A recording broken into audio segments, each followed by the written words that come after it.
안녕하세요. 오석진입니다. 여러분 2018년 평창 동계올림픽 무엇 때문에 성공을 거뒀을까요?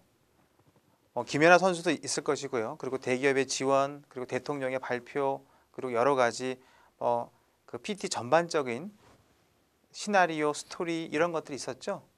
여러분들은 이 중에서 어떤 게 가장 큰 효과를 거뒀다고 생각을 하십니까? 제가 볼 때는 시간 같습니다.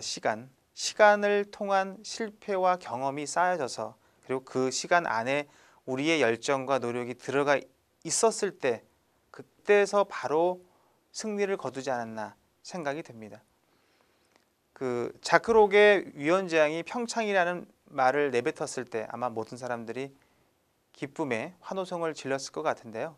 이처럼 우리는 프레젠테이션과 제안을 전쟁이다 라고 생각을 했을 때는 과감하게 모든 것을 버리고서라도 쟁취하려고 노력을 하게 되는데요.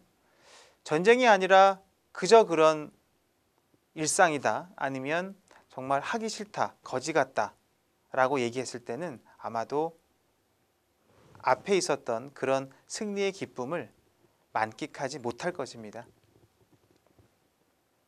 예전에 방영됐던 시크릿 가든이라고 하는 인기 드라마 속의 OST 그 남자라고 하는 내용의 개사 내용으로서 그 회사라는 그 내용 문구들이 인터넷에 회자된 적이 있었습니다. 저도 그 내용을 보고 참 한참 동안 웃다가 또 어느 순간 좀 숙연해지기까지 했는데요. 우리는 정말 열심히 일하고 있고 또 더 좋은 방법을 위해서 노력을 하고 있고요. 그래서 많은 시간 회의하고 있고 그리고 오리엔테이션 그리고 제안 PT에 대한 것들의 노력을 상당히 많이 하고 있습니다.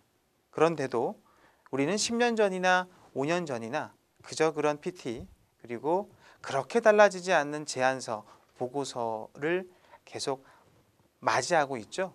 과연 우리는 왜 그렇게 힘들게 어렵게만 제안과 프레젠테이션을 하고 있을까요? 그렇다고 우리가 교육을 적게 받았거나 아니면 책을 많이 보지 않았거나 또 열심히 하려고 하는 생각이 없었거나 그런 것도 아니죠. 하지만 차이점은 있습니다. 같은 방법으로 굉장히 열심히만 하는 것은 우리가 칼을 갈지 않고 전쟁터에 나가는 것과 비슷하다고 봐야 되겠죠. 그리고 또 하나 이것이 내 거다. 특히 CEO와 임원분들 같은 경우에 C 레벨 임원분들 같은 경우에는 정말 이겨야 하는 전쟁이라고 생각을 할 테고요. 그 밑에 있는 실장부터 인턴까지는 대부분 제가 경험해 본 바로는 전쟁보다는 어쩔 수 없이 해야 되는 과제 그러다 보니 조금 더 피하고 싶은 문제 이렇게만 바라본다라는 것들이죠. 그래서 그 시각의 차이가 그 결과의 차이를 만들어내고 있다라고 여러분들이 보셔야 합니다. 하지만 여러 가지 문제들이 포함되어 있겠죠. 우리의 제안력을 높이는 방법 그리고 발표력과 청중과의 공감력을 높이는 방법은 과연 어디서부터 출발을 해야 되고 어떤 문제를 해결해야 될까요? 여러분들이 만약 여러분들과 여러분들의 조직 내에서 새로운 제안과 새로운 혁신적인 제안과 PT를 원하신다면 과연 지금부터 무엇을 해야 될까요? 스티브 잡스가 처음으로 버튼 하나인 마우스 제작을 의뢰했던 미국의 이노베이션 그룹인 아이데오라고 하는 회사에서는 아이디어를 창출할 때 수평적 관계에서 보스가 있고 그 보스의 이야기를 다 따르는 게 아니라 담당 팀의 역할과 권한을 충분히 주고 수평적인 아이디어 발상을 통해서 모든 것들을 책임을 질 수 있는 그런 환경을 만들어내고 있고요. 또 한 가지는 전문가, 특히 기술자만 모여서 문제 해결을 하는 것이 아니라 사람 중심의 문제 해결을 하자라고 하는 슬로건 밑에 다양한 분야의 사람들, 전문가들이 모여서 쉽게 말하면 시인, 건축가, 그리고 기술자, 판사 이렇게 다양한 사람들이 모여서 중심은 사람으로 향하는 거죠. 그래서 그 사람을 향한 모든 문제 해결을 위해서 노력을 하고 있다는 겁니다. 약간의 차이가 있겠죠. 이런 것들은 우리가 지금까지 해왔던 수직적인 구조에서는 나오기가 어려운 상황이 벌어지게 되겠습니다. 결국 우리는 지금까지 해왔던 것들을 잘 생각해 보시면 혁신 제안을 합시다. 그리고 새로운 프레젠테이션을 한번 해봅시다. 감성과 스토리텔링을 적용해 봅시다 라고 했을 때 가장 먼저 한 거는 스킬과 노하우가 있는 책들을 구비하고 그런 교육을 받고 그런 제도를 만들고 그리고 그런 혁신 5계명 같은 지침을 만들죠. 그리고 템플릿과 프로세스와 시스템과 로직을 만들게 됩니다.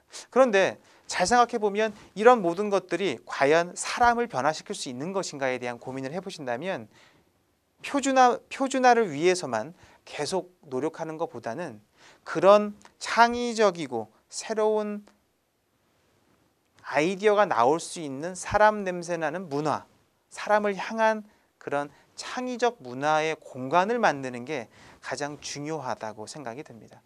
혹시나 이 영상을 보시는 우리 대표님들 아니면 그 C레벨 임원분들이시라면 오히려 그런 문화를 과연 내가 어떻게 먼저 솔선수범을 할 것이냐 라는 것들을 고민하시는 게 더 옳지 않나 생각이 듭니다. 결국은 사람이 중심이고 그리고 사람을 위해서 모든 것들이 이루어진다고 봤을 때는 그 조직원부터 새로워야 되고요. 그리고 위에 임원분들부터 좀 더 창의적인 생각을 할 수 있어야 되고요. 조직 자체가, 제품 자체가, 서비스 자체가 좀 더 창의적이고 새로운 그런 일관성을 가져야 된다고 보시면 되겠습니다. 결국 우리는 지금까지 해왔던 형식적이고 굉장히 열심히 했던 부분들을 조금 더 이동해서 본질적이고 기본적인 것들을 충실히 하는 것들이 필요하지 않을까라는 생각이 듭니다. 두 번째, 주장만 했던 것들을 조금 더 실천하자는 얘기입니다.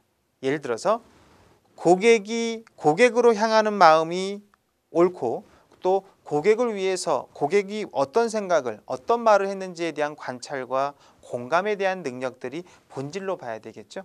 그래서 그 기본적인 내용을 가지고 출발을 하고 또 거기에 따른 우리의 기술을 덧붙인 주장을 좀 더 어떻게 실천할 수 있는지에 대한 고민을 하는 것이 아마 저와 그리고 여러분들의 회사, 조직, 문화, 기업들이 전부 다 제안력을 높이는 그런 첫 번째 단계가 아닐까라는 생각을 해봅니다.